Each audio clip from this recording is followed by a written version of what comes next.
It's a warm summer's night on Naboo. Mannix is laying the pipe on Padme's sister. And in the middle of his stroke, he picks up the phone and tells his most loyal soldiers, execute Order SJW and cancel Disney Plus and reallocate funds to the Daily Wire. The camera then pans to all the SJW rats all around the world violently tweeting. You know, I thought Avengers Endgame was the most ambitious crossover ever, and Ben Shapiro said, hold my Yamaka. Hit the subscribe button if you want more Star Wars content. Now, Disney Plus went Darth Vader episode 4 on Gina Carano. Little did they know she turned around and went Obi-Wan Kenobi on them. Strike me down and I shall become more powerful than you could possibly imagine. Said Gina Carano somewhere, probably. Now, this is what happens when one woman has more balls than all of the men in Hollywood. Now, the overweight weirdos with Kool-Aid colored hair are crying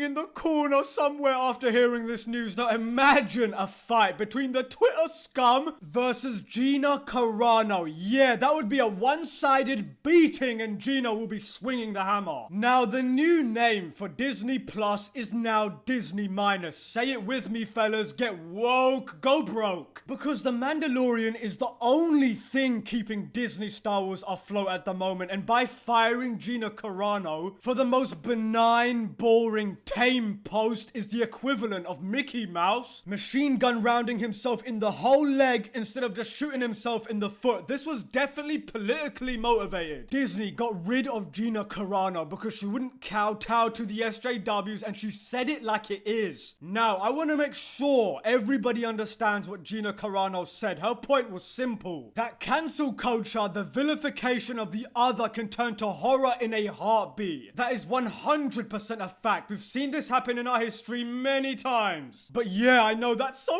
terrible according to the SJWs. I mean, Gina Carano makes a post about the dangers of demonizing people to justify oppression, and the entertainment industry does exactly just that. Demonizes her to justify oppressing and firing her, and thus proving her right. These are the same people that want women's voices heard. These woke weirdos preach respect strong woman until they actually meet one that doesn't fit the absurd narrative, and then they proceed to yeet her out of the galaxy. Wow, I guess the Force isn't female after all. Now, to quote Chief Palpatine, that's ironic. Now, I want to make something clear. Cancel culture would not exist without the willing compliance of companies and institutions like Disney that enforce it. Now, this move by Daily Wire and Gina Carano is a huge step in taking back the culture. This is the resistance. This is the way. Now, what is even more ironic is when you realize that Lucasfilm, a company built on a film about toppling dictatorships, now supports dictatorships. That's even more irony sprinkled on there for ya. Now, Lucasfilm is Lucasfilm in name only. They aren't the company we used to know, people. They just aren't anymore. Now, the only choice everybody has to keep their conscience clear at this point is to cancel Disney Plus. You know what? Just as a general rule, quit buying anything Hollywood related. Cancel all streaming services and become Captain Sparrow. VPNs are all so easy to use along with all the other pirate equipment. Arr, if you catch my drift, matey. Paying Disney anything at this point is a sign of smooth brain, and you're not a smooth brain, are ya? Good, I didn't think you were. Now, what we should also do is band together and tank Disney stocks in a coordinated effort, like with what happened with GameStop. Because Disney needs to be taught a lesson. They clearly hate minorities like women and black people. I mean, just look what they did to John Boyega. I'm going to keep bringing this up because it's important. Disney is like, we're all about diversity, inclusion, and